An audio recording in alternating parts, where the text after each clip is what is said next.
Hi everyone, Angus Campbell here. Friday the 30th of April 2021. So, back on the Fury SS. Next thing then, let's get the electric start working.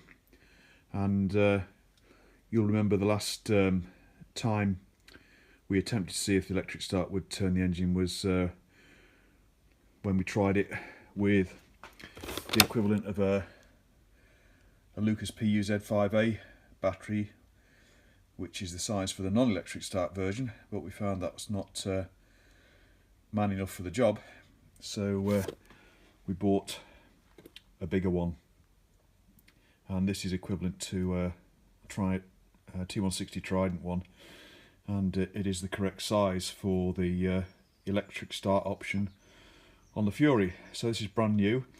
So as usual with the batteries these days, i.e. electrolyte batteries these days, because a lot of them aren't, then it comes with the electrolyte in separate canisters, so we've got to top it up. So first job, according to the instructions, is to top up to the upper level and then leave it to stand for at least an hour. So as this is a Friday evening, what I'll do is I'll top it up now, and then we'll leave it to stand overnight, and then we'll charge it in the morning. Other than that, with respect to this test, there's nothing else really to do. Whoops, we're all set to go and wired up. It looks a little bit of a mess in here, but that's because we've got the wires ready to attach the battery on the correct side, because this battery actually does have its terminals the other way around to how I'd wired this up, i.e. with respect to the PUZ5A. So if we take that, battery's the same way around, but that's positive, negative, positive, negative. But luckily I've left enough slack in the wiring harness to be able to swap the terminals over within the wiring loom and within the battery box. Right, let me get this topped up, being careful not to spill any acid. And also what we've got to remember to do is take the vent plug off. There we go. Get this topped up and we can leave it to stand.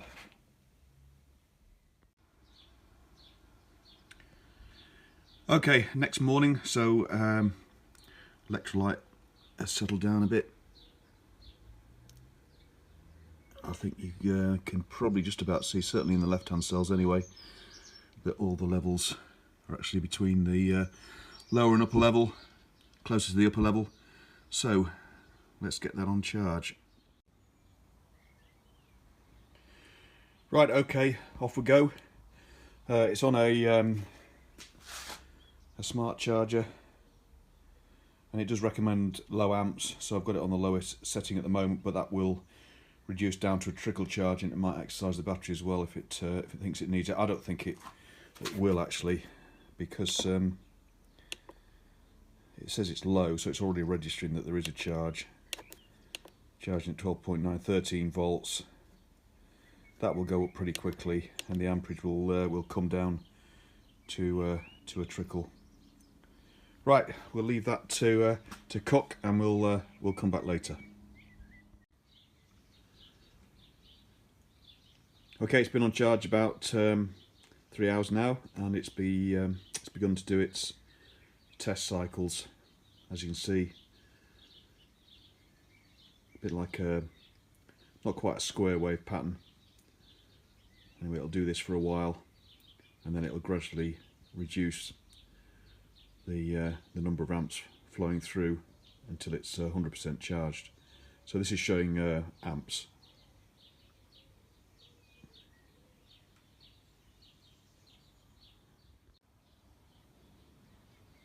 Another couple of hours later, and now at a steady 0.3 to 0.4 amps. So it'll be a little while yet, but it'll gradually work down to 0.1 amps, and then ultimately it'll show us full. But at the moment it's 90%. So nearly there. 2 or 3 more hours later, job done, fully charged. Right, let's disconnect the battery, make sure all the stoppers are in, and then we'll install in that space there. And don't worry, all the measurements were correct before I bought the battery, and I've already done a test fit, so it does fit in there. It's a bit tight, but it does fit, and it is the correct size for the electric start models. Just kick the bucket. Right, let's get it installed.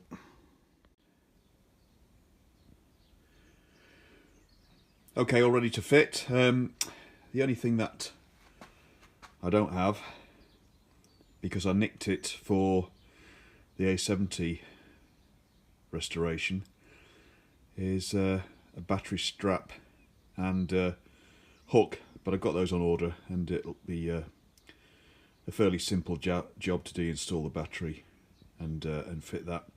But for now, let's get it in the bike without that.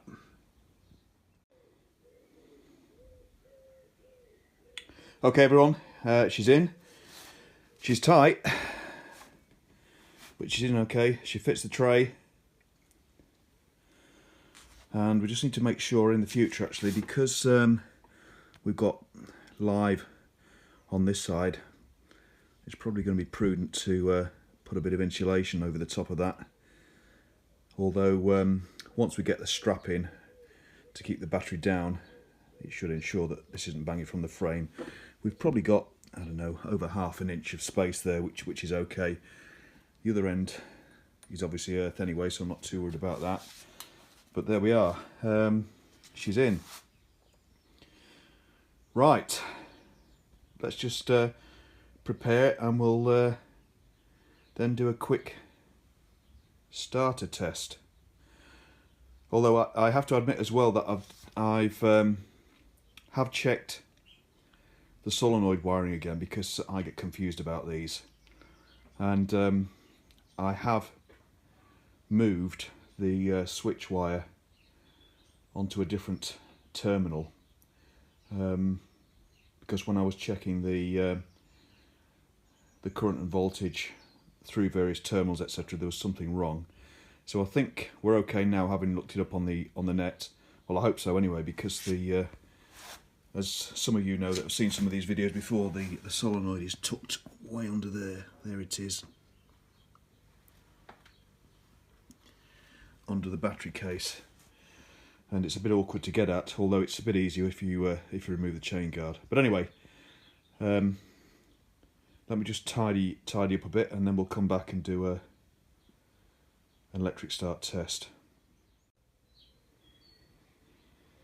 Right, there's no time like the present, so let's give it a go. So first thing, ignition's in the off position there, so 1 turn anti-clockwise should put side lights on, and no ignition, which it does, I think. Yep.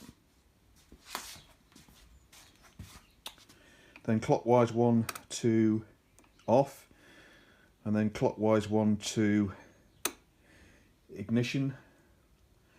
Now I've got this is a brake light here, because I haven't got the rear brake pedal on. So if I manually operate the rear brake light switch, you can see there that that's definitely the brake light, so that's okay. So we've got ignition on, plugs are out. On the handlebar setup, bottom left is starter. Quick press then to make sure we'll get no smoking. Oh, there we go. We have starter. Right, give it a bit of a longer test. Wow, she's spinning. There's no plugs in though.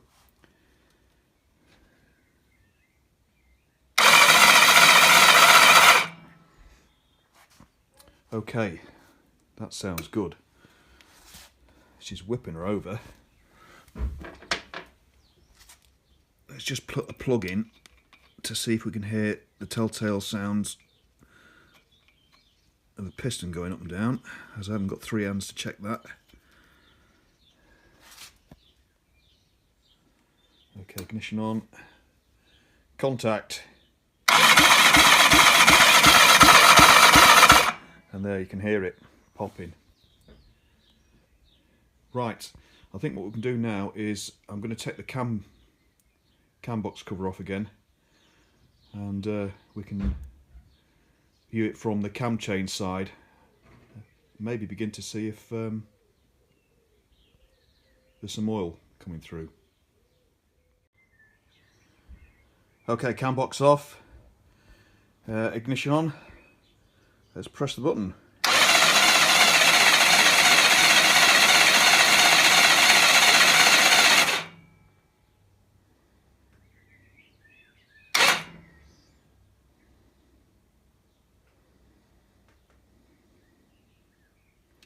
Just thinking there that it looks as though it's going in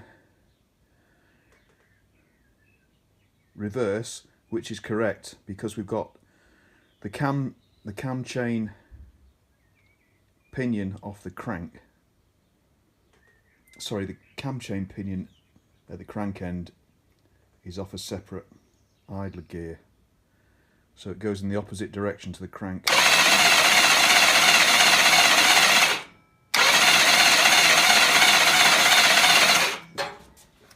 So that's correct. Now, I don't want to do this too much because we don't want to burn the motor out, but I'm going to keep doing it in short bursts and see if we can get some oil pressure up. We're definitely getting some oil on the chain here because there is a spray feed at the well, behind the timing cover. Right, let's do a few more tests on this and I'll bring you back.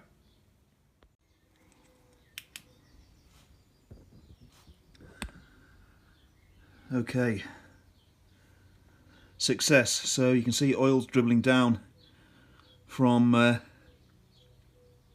the cam bush and the overflow. Also down there you can see that oil's beginning to run off the end of the cam chain tensioner. So let me just point to it, just there. And we've got oil running down now from the inlet cam surface, bearing surface, which is the feed side. So that's good news. And also, what I wasn't able to show you was that maybe I'll do it again when the starters cool down a little bit, is that had oil returning to the tank, and ultimately it did start bubbling as well, so I know that we've emptied the crankcase, and that's good news as well. Further bit of good news is that the non-return valve, the little 3/8 ball and spring, is fitted too, so oil is obviously getting past that to the feed. So, all very positive. Right, we'll just let that rest for a little while, and then when I come back I'll do one more test and I'll see if I can just show you the oil returning to the tank, but I can assure you it is.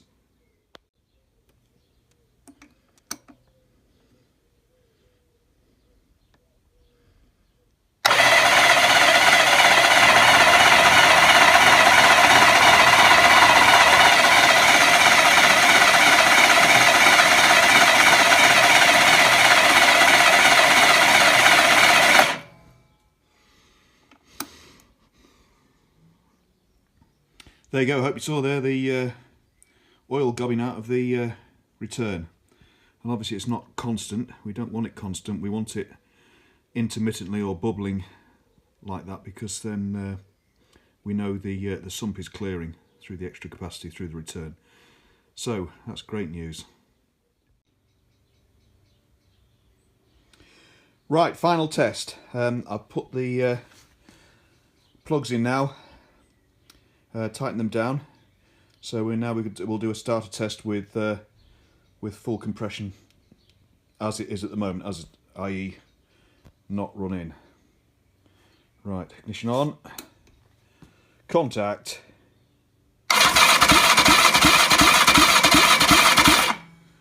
Sounds good. Success. Okay, and before anybody asks, I can't do a spark test at the moment because although the points are in here, there's no auto advance mechanism, so we're not opening the points. But with respect to previous, final electrics tests on the loom, etc., then we confirmed that if we open the points manually, we get sparks. Right, all good. I think I'm probably going to, final thing now is just to route the battery vent pipe properly down at the bottom. I'll probably put this side panel back on, although this will all have to come out again once I get the battery strap and clip. But it is very snug in there anyway. So we'll do that and we'll call that a day. Right, success then. So we'll leave it there. What will be next? Next, we'll put the exhaust on, and that will be the subject of the next video. But for now, thanks very much for watching, everyone. Thanks for all your interest, any comments, and any subscriptions. Thanks to those that have recently subscribed, appreciate it. And I'll see you all again soon. Thanks very much, everybody. Take care. Bye-bye.